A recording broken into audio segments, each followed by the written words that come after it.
Breaking news, die-hard Eagles fans. Things are heating up behind the scenes at the Philadelphia Eagles, and I've got some red-hot info that you need to hear. The past few hours have been intense, and there's a lot going on inside the organization, big decisions, potential changes, and that unmistakable sense of urgency that only shows up when the goal is crystal clear. Winning the next Super Bowl. We all know our general manager, the legendary Howie Roseman, is fired up and ready to go. He wants to win, he wants to dominate the upcoming season, and he's willing to do whatever it takes. But as any true fan knows, it's not all sunshine and rainbows. There are still some serious issues on the roster that need to be addressed, and fast. And let me tell you this, if Howie makes the right moves again, like he's done before, you can bet on it, nobody's stopping the Eagles in 2025. But before I spill all the details, every single thing I've learned over the last few hours, I need you to do something real quick. Smash that like button right now. But only if you truly believe that Howie knows what he's doing and that he's going to lead us to another conference championship and, of course, the Super Bowl. Seriously, I'm feeling it in my bones this year. If you're feeling the same way, drop a comment below. Go Birds! We're going to the Super Bowl. Now, I need your full attention,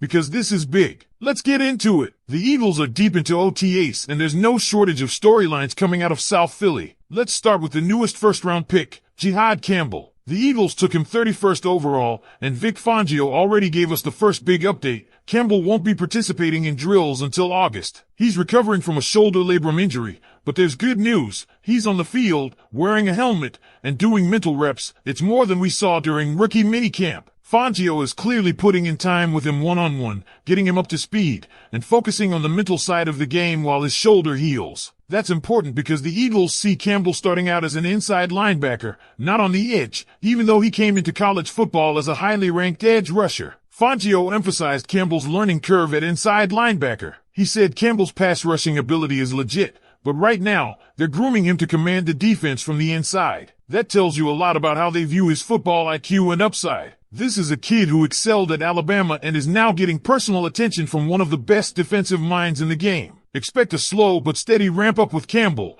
and don't be shocked if he starts making noise once he hits the field in August. Let's pivot to the defensive backfield. It's chaotic in a good way. The battle for the nickel corner spot is heating up after the departure of Avonte Maddox, who's now with the Lions. In his place, Perry Nickerson and rookie McWilliams, the speedster out of UCF with 4.3/4.4 speed, are getting reps. McWilliams played primarily on the outside in college, but Fangio thinks he might be better suited for the slot at the NFL level. And speaking of versatility, Cooper DeJean might be one of the most fascinating pieces on this roster. Fangio likes him at safety, despite the fact that DeJean only played a single snap at safety last year at Iowa. But in Fangio's eyes, that's exactly where DeJean's unique athletic profile can shine. He ran a 4.40 and brings twitch, explosion, and smarts. He struggled a bit on the outside, but in the nickel, he's a menace. He can match up with wideouts, cover tight ends, even spy running backs or blitz. It's clear the Eagles want to weaponize his versatility. Meanwhile, the outside cornerback picture is still wide open. Khalil Ringo and Adoree Jackson are rotating in with the starters. Eli Ricks, the long, lanky UDFA,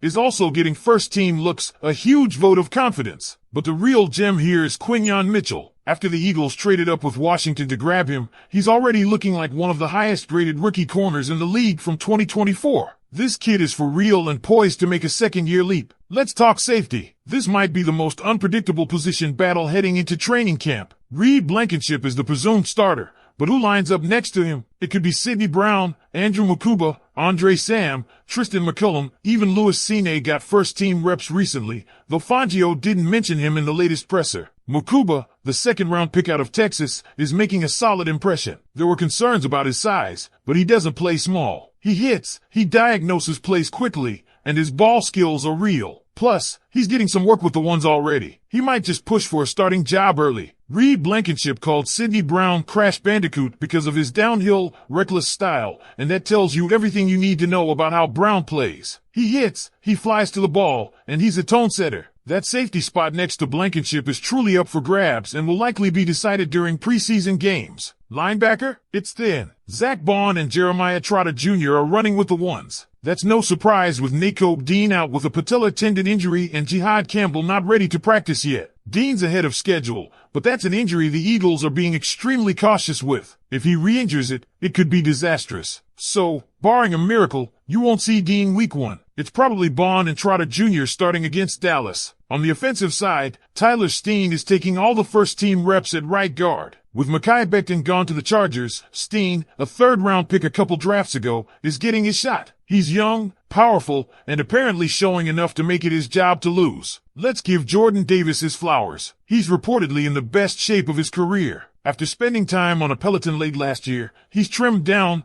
looks quicker, and Fangio confirmed it. Davis is moving better than ever. He even joked that he got motivated by vanity after noticing his face looked fuller. Whatever works, right? His playoff performance was stellar. On his status, Campbell won't be participating in practice drills until August due to a labrum injury in his shoulder, but that doesn't mean he's on the sidelines doing nothing. He was spotted on the field wearing a helmet, a small but significant upgrade from rookie minicamp, and working closely, one-on-one, with Fangio himself. That's telling. Fangio seems invested in developing Campbell, and while he has pass rushing upside, Fangio made it clear Campbell will start off at inside linebacker. The logic? There's simply more to learn at that position. Campbell was an elite off-ball linebacker at Alabama and has the twitch and athleticism to play inside, even though he was recruited out of high school as one of the top edge rushers in the nation. Speaking of linebackers, there's a lot of action at that position right now. With Nakobe Dean out for an undetermined amount of time due to a patellar tendon injury, a very tricky injury that affects the knee and quadriceps, the door is wide open for others to step in.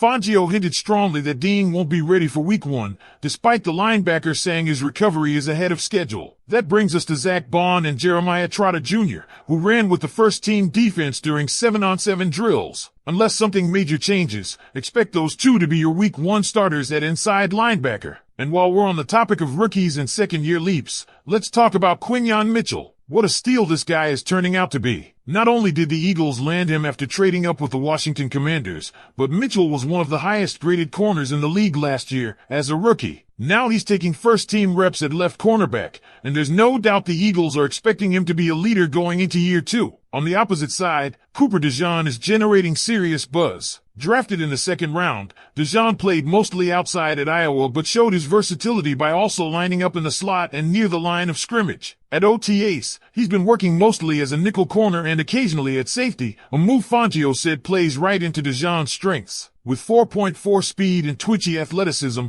DeJean has been described as a perfect fit for that role. He can cover wide receivers, tight ends, even running backs, and he's a threat as a blitzer. Remember how he matched up against Travis Kelce on that critical 2-point conversion in the Super Bowl? That's the kind of matchup versatility this defense craves. And with Avonte Maddox now in Detroit, the nickel corner job is wide open. Perry Nickerson has taken some snaps there, as has rookie cornerback McWilliams out of UCF, who brings 4.3 to 4.4 speed in a frame that might be more effective inside than it was outside in college. Don't sleep on him. He could carve out a real role. The safety room is another story.